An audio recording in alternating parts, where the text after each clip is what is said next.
Hello，大家好，我係 Vancouver Job Slave。咁今日呢段 YouTube 咧係關於點樣學好英文嘅。咁如果之前大家有留意我嘅 Flat 啦，或者 YouTube 其他片咧，咁其實我一直都有分享一啲喺加拿大揾工嘅資訊嘅。咁其實咧喺加拿大揾工咧，英文都係一個好重要嘅因素啦。咁而我之前玩呢個匿名留言嘅時候咧，有其中一個網友咧就問我呢條問題嘅。咁我都有少少心得可以同大家分享嘅。咁不過我要離身先啊，因為咧我唔係一個英文老師啦，咁我亦都冇任何嘅教育嘅專業資格嘅，咁純粹係一啲個人嘅少少分享啦，希望可以幫到大家嘅。咁喺度咧，我都要分享下一個我學英文嘅 journey 啦。咁我諗我都有成10年嘅經驗之談啦。咁咧其實咧，因為咧由細到大咧，對於我嚟講咧，學外語都係一個障礙嚟嘅。我唔知係我天生語言能力特別差定係點樣啦。咁咧學普通話啊、英文啊，對我嚟講係真係好難嘅。但係我讀書係 OK 嘅。咁你知道其實喺香港讀書咧，咁你死記硬背就得㗎啦嘛。咁所以咧，我學嘅英文咧只限於 textbook English 啦。咁平時日常應用咧，我係完全唔得嘅。咁但考試就靠背就 OK 啦，因為你讀晒佢嗰啲sample writing 啊，俾晒啲咩範文啊、啲好句啊咁樣，你到時用落去就得㗎啦嘛。咁到咧，直到去我大學嘅時候咧，咁我有一個 summer sem 咧，我就去咗美國，去咗個 summer tour 啦。跟住發現咧，我係基本上我係冇辦法同真實 native English speaker 咧有一個叫做即係有深度嘅對話。其實我連基本對話都教唔掂，因為我根本就聽唔明佢哋講乜。你知道，因為以前考試咧，你學嗰啲咧係一啲好範文式嘅嘢，例如你以前考即係會考英文啊，你淨係背晒啲咩I agree with you 啊，I totally agree with you 就得㗎啦嘛。咁但係現實中係冇人咁樣講英文㗎嘛。咁所以咧，到我真實咧去到一個英文環境咧，咁嗰陣時其實都係我人生第一次喺大學嘅時候咧，就踏足一個講英文嘅國家啦。咁我就發覺我係真係完全係唔可以用英文同人溝通嘅。咁自此之後咧，我就發覺咁樣好大問題喎，唔得喎。咁我就諗方法去睇下點樣可以改善我嘅英文啦。咁所以咧之後都有一啲心得可以同大家分享嘅。咁而點解我會想拍一段片去同大家分享咧？咁因為咧，當我收到呢個匿名留言嘅時候咧，咁我回想翻起自己原來其實我一直行落去咧，呢幾年嘅進步都幾大。因為可能去諗翻起我大學嘅時候咧，我真係連基本英文交流都搞唔掂啦。咁去到而家我移民加拿大啦，咁我都喺加拿大做過幾份工啦。咁其實我同我啲同事啊，或者我翻工，其實用英文咧係冇乜障礙啦。咁甚至乎我啲老細都有講過話覺得我英文好好啊，有問我喺香港係咪讀國際學校啊，或者係我喺香港究竟係點樣學英文啊咁樣。咁所以咧，我見到可能有好多年青人啊過嚟，可能外語能力唔係特別強咧。咁可能佢哋會好 struggle 喺加拿大點樣生活啊。咁所以我都可以分享少少我以前點樣學英文嘅。咁不過我再度理身啊，我英文真係唔係話真係好勁，因為始終我學嘅時候咧，即係我真係發力去學嘅時候咧，都真係20幾歲先開始嚟學啦。咁真係錯過咗好多，即係因為語言咧學黃金時期，其實真係越細個越好嘅。咁而且我覺得我自己對比起真係語言能力強嘅人咧，都真係爭好遠嘅。咁但係就都係一啲小心得分享啦。咁都希望可以幫到大家喺加拿大生活得更加好嘅。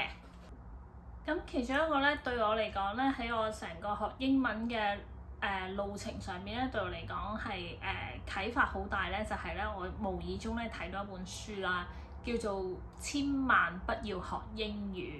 咁咧佢英文咧好似譯做Don't study but learn 啦。書裏邊咧就係提到咧，當我哋去學一啲第二語言嘅時候咧，咁好多時咧老師教我哋嘅方法咧就係大家坐埋一齊啦，咁不斷去學 grammar 啊，做勁多 exercise 啊，跟住同埋背一啲生字嘅。咁呢個咧係同母語者咧去點樣學佢哋嘅母語咧係好大出入嘅。你諗下你自己，例如你細個嘅時候，你去學廣東話啦，咁你點解會無啦啦識講廣東話？係因為你身邊嘅人都係識講廣東話，咁佢哋講嘢你就跟住佢哋講，或者你聽到電視點樣講嘢，你就跟住佢哋講，咁慢慢你就會識㗎啦嘛。咁但係即係你諗翻起，其實你阿媽係唔會拎住本廣東話文法喺度教你廣東話 grammar 係點樣嘅咁樣。咁所以咧，書裏邊嘅作者咧就提出一種學習方法啦，就係咧你唔好學 grammar 啦，你唔好死背生字先啦。咁就係咧要去翻好似母語者點樣去學佢哋母語咁樣。咁因為本書咧其實係90幾年出噶啦，好似咁，所以咧佢嗰陣時咧就做嘅方法咧就係你不斷去聽一啲錄音帶啦。咁咧你聽完之後咧就跟住個錄音帶 repeat 咁樣講一次。咁個錄音帶點樣發音啊？點樣講啊？你就模仿佢啲語氣啊、語速咁樣讀一次。咁咧，如有唔識嘅你就查生字啦。咁但係你唔使刻意咁樣記住佢背咗佢嘅。咁你就係睇完之後知道呢個字點樣解，咁 OK 就算啦。咁而點解咧書裏邊咁強調咧可以問咧一定要由聽開始啦？咁因為其實學所有語言都係㗎。溝通嘅第一步咧係你要聽得明人哋講乜。如果你連人哋都聽唔明嘅話咧，咁你點樣 reply 人哋啫？咁所以咧，其實你一定要聽得明先嘅。咁而傳統嘅學習方法咧，可能就係 focus 喺你不斷去睇好多字啊，背好多生字啊咁樣。咁其實你根本就唔知道個母語者點樣發音嘅。我唔知大家有冇試過一啲情況啦，就係你可能聽一段clips 啦。咁其實你聽嘅時候，如果冇字幕嘅話咧，你就發現有啲字 get 唔到。但係如果我突然間俾個字幕你，你就會發現其實我識嗰個字㗎喎。但點解我聽唔到咧？就係因為你平時咧就比較少練習，你唔係好知呢個字咧母語者點樣發音，所以到佢哋真係講出嚟嘅時候咧，你明明知呢個字點解，你又識串啦，你又知道佢個 meaning 係點啦，你作文都識用呢個字嘅，但往往你就係聽唔到人哋點樣用呢個字。咁所以咧，點解由聽開始咧？就係你要知道咧母語者係點樣去講呢個字啊，成句連埋個抑揚頓挫係點樣嘅，或者我哋可以做一個小測試先啦。咁因為我唔知大家英文程度係點啦，咁可以揀一段錄音出嚟啦，揀一段 video 啦。咁就係其中咧，就係第一段咧，就係冇字幕嘅。咁我哋可以睇下咧，你哋喺冇字幕嘅情況咧，究竟你聽得明幾多？好，我哋可以去片。So I'm just resting right now, and I just want to let you know what's kind of happening. I'm taking a nap so that I can conserve my energy because right now I'm still in the early stages of labor, so contractions are not stable at all, and they're kind of all over the place, and this is very normal. I'm breathing in and breathing out, trying to do some meditation exercises so that I can manage it. I just wanted to let you know that 2 days ago, I think I already had that mother instinct, and I knew that labor was going to come soon. 好啦，去到第二次再播嘅時候咧，就係加埋字幕啦。咁大家可以睇下，有埋字幕咧，咁你又明幾多咧？會唔會係有啲字咧，其實你本身係識嗰個字嘅，但係你係聽唔到咧咁樣？So I'm just resting right now, and I just want to let you know what's kind of happening. I'm taking a nap so that I can conserve my energy because right now I'm still in the early stages of labor, so contractions are not stable at all, and they're kind of all over the place, and this is very normal. I'm breathing in and breathing out, trying to do some meditation exercises so that I can manage it. I just wanted to let you know that 2 days ago, I think I already had that mother instinct, and I knew that labor was going to come soon. 咁喺頭先個小練習裏邊咧，如果咧，例如你聽第一次嘅時候咧，你發覺有啲字聽唔明，但係咧去到第二次有字幕嘅時候咧，你就突然間知道佢講緊乜喎。咁其實咧就證明咧你平時聽得唔夠多啦，咁你就唔知道啲字咧喺一個母語者去講出嚟嘅時候，人哋係點樣講，咁所以你聽嘅時候咧你就 get 唔到咯喎。咁如果有啲咧就係我俾埋字幕你都係唔知講緊咩嘅，咁即係話你真係唔識嗰個字。咁其實主要咧喺我哋日常生活裏邊溝通嚟講咧，都係呢兩個問題嘅啫，就係你即係唔識嗰個生字啦。或者就係你識嗰個生字，但係你唔知道人哋講出嚟嘅時候點樣講，咁所以咧你聽嘅時候咧你就 get 唔到人哋講緊乜嘢。咁咧而我哋之前提到嗰個方法啦，就係你不斷去聽一啲 clips， 跟住模仿人哋嘅發音啊語氣，跟住去讀出嚟咧。咁其實你透過呢個方法咧就會聽得多，知道你訓練咗你隻耳仔，咁你就會自然咧下次再遇到同一個字嘅時候咧，你就會自然聽到㗎啦。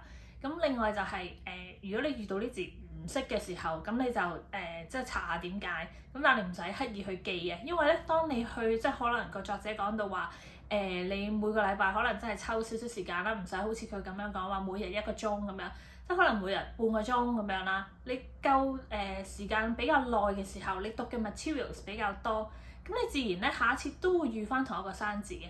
咁你就係慢慢透過呢啲咁嘅練習咧，去學咗個生字佢，唔需要刻意去記嘅。咁如果你話有啲生字可能你睇過一次之後，咁你以後再遇唔翻個生字嘅，咁你就唔識嗰個字啦。咁其實都冇乜所謂嘅。咁你遇唔翻個字，即係代表其實個字都唔係話咁常見。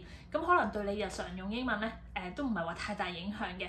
而點解咁強調要一定要聽完之後跟住佢讀出嚟咧，就係因為大部分人其實講嘅機會都比較少嘅，又或者係你講英文嘅時候咧，可能你已經要處於一個高壓嘅環境啦，可能你要出席一個 interview， 咁唔通你喺 interview 嘅時候先嚟練英文咩？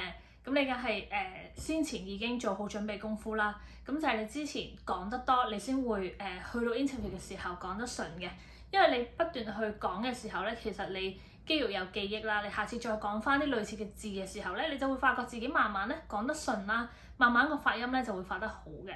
咁同埋咧如果你話其實我平時而家去到加拿大，我已經開始成日都已經睇好多外國嘅 forum 啊，睇 Reddit 啊，又睇 IG 啊，點解我都仲係講得唔好？咁就其實就係因為你平時可能你接收一啲英文嘅資訊咧，你只係用一個接收者嘅模式。你冇去跟住佢哋去講翻出嚟，你根本就冇練習嘅機會。到下次你真係要用到嗰個字或者講嗰句句子嘅時候咧，咁因為你都冇練過，咁你自然會講得唔係咁順，你自然會有啲緊張。咁可能到你真係用嘅時候咧，你就會講得唔好噶啦。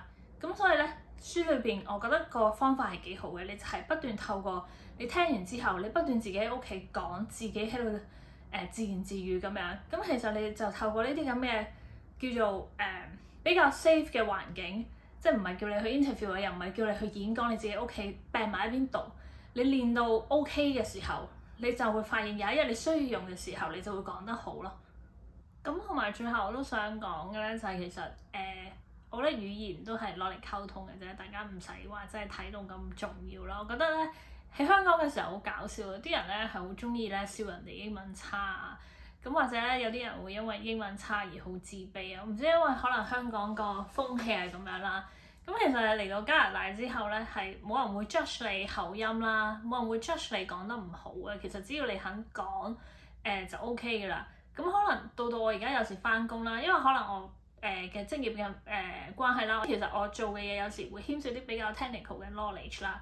咁有時會有一啲好複雜嘅 logic 啦。咁其實你要表達出嚟咧都唔容易嘅。咁我自己作為一個英文唔係母語嘅人咧，咁我同我啲同事講嘅時候咧，可能我有時講得唔係咁好，我會話你俾啲時間我諗一諗，我點樣表達出嚟啊？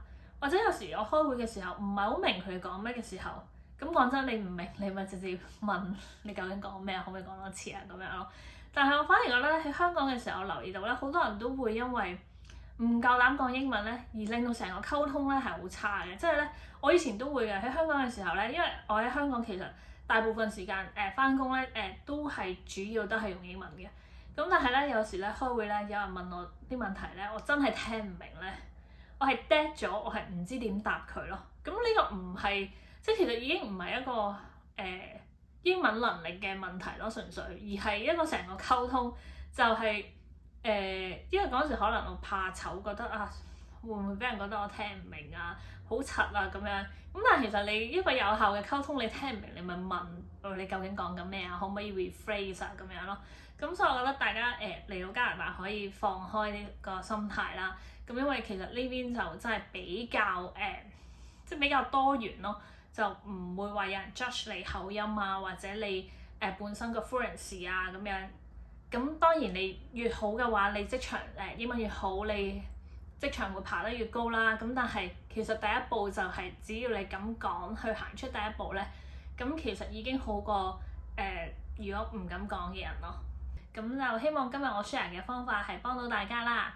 咁如果你之後練習完或者過咗幾個月之後，你跟住我呢個方法有啲咩唔同嘅話，你都可以留言話我知。如果大家想睇多啲關於學英文嘅題材，記住留言話我知啦。咁其實我之後都可以分享一啲關於考 IELTS 嘅策略嘅。咁其實因為咧，大家如果有留意我個 Thread 嘅話咧，咁其實我係透過加拿大嘅 Express Entry，即係大家講嘅 EE 移民嚟加拿大嘅。咁當時咧，我要達成呢個移民嘅條件咧，就係要 IELTS overall 咧要有8分，而且所有細分都唔可以低過7分。咁其實咧，我自己咧都考到第3次先考到。咁其實考試英文咧同埋日常嘅英文應用咧係兩樣好唔同嘅嘢嚟嘅。咁如果大家想知多啲關於考試策略嘅話，記住留言話我知啦。記得 subscribe 我嘅 YouTube channel。